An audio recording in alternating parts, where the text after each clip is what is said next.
What is it like?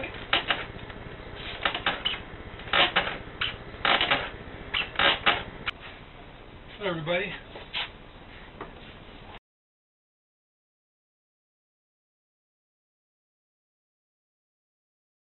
I'm messing around with Paperclay a little bit, just starting, and I'm finding some very interesting things out about it that I didn't expect. It has a lot of limitations if you intend on just using it on the wheel. You can. I threw this on the wheel, and it's actually not too bad. It's very it's different, very different to throw. It's a different feel, and I imagine depending on what you use, you know, what percentage of paper you use makes a big difference, I'm sure, and what kind of paper and your process. I'm going to throw a piece now because I have an idea for a sculpture using the Paperclay. Might be a little premature here. I don't even have my kiln for doing the bisque firing done yet, because I use an electric kiln. I had to making a gas kiln, and I have some video on that too. That's probably going to take me, I'm guessing, a week or two to make because of the drying time.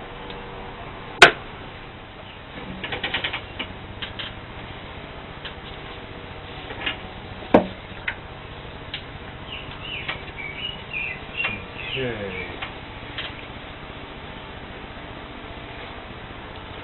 It feels really coarse.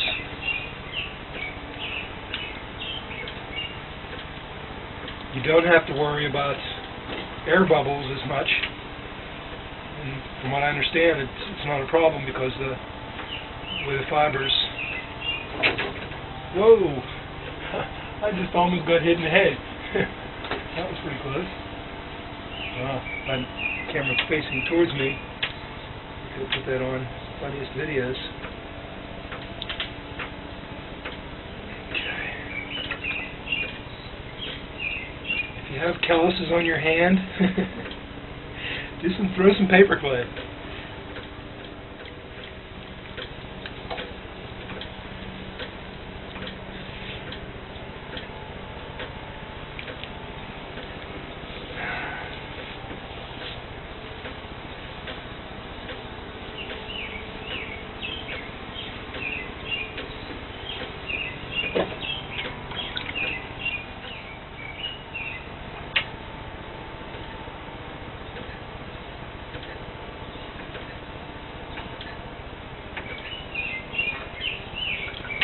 Feels very strange.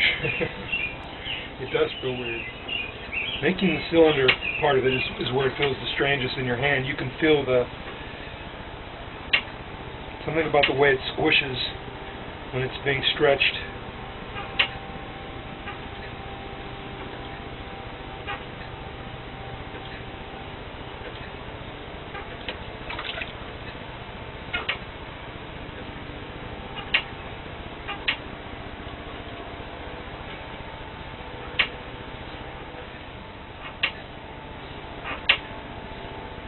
And I notice when you get to the top of the cylinder, that last little part is very difficult to squeeze out.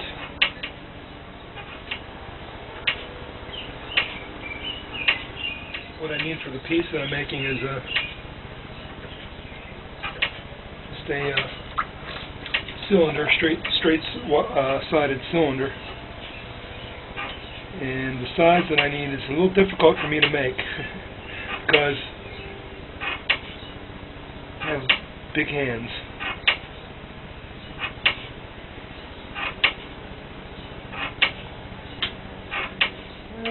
You can't get it smooth.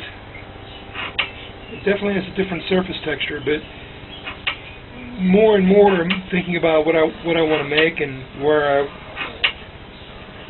want to go with my work. I'm not really worried about smoothness. because I really like coarse textures on my pottery and stuff. And on the art that I had been doing in the past, I like that kind of a look. So I'm just going to carry it over into my pottery.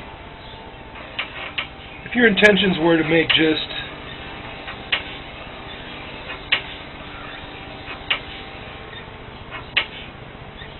utility pieces, Paperclay would probably not be a good choice. But if you want to do decorative stuff on the wheel, or sculpting, of course,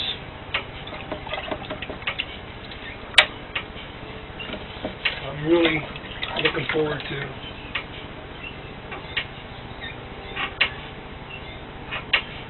working with this stuff more.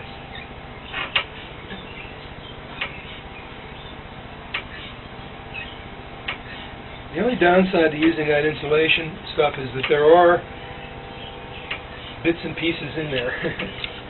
Every once in a while you'll come across something that feels like a little piece of plastic or something. That other piece I did, I took it off the wheel and put it right into my electric oven for about 4 hours, and I pulled it out and I probably could have thrown it right in the kiln.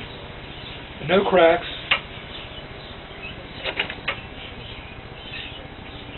It's actually pretty cool to be able to do that. You could make a pot in one day.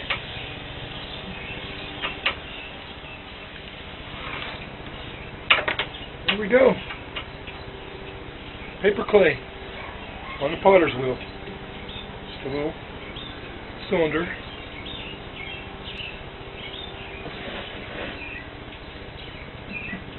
Now, push the boundaries.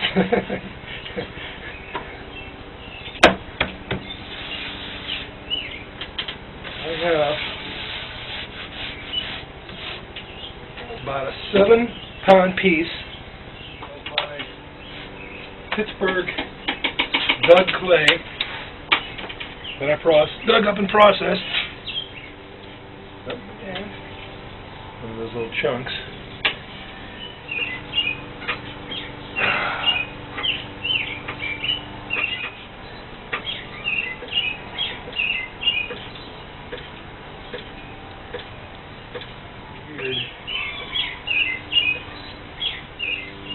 Okay.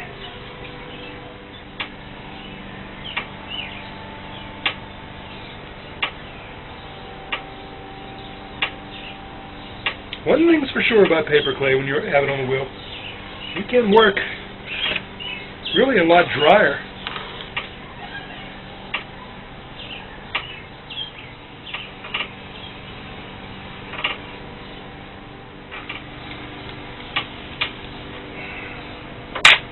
Okay. There we go. Pittsburgh Paperclay.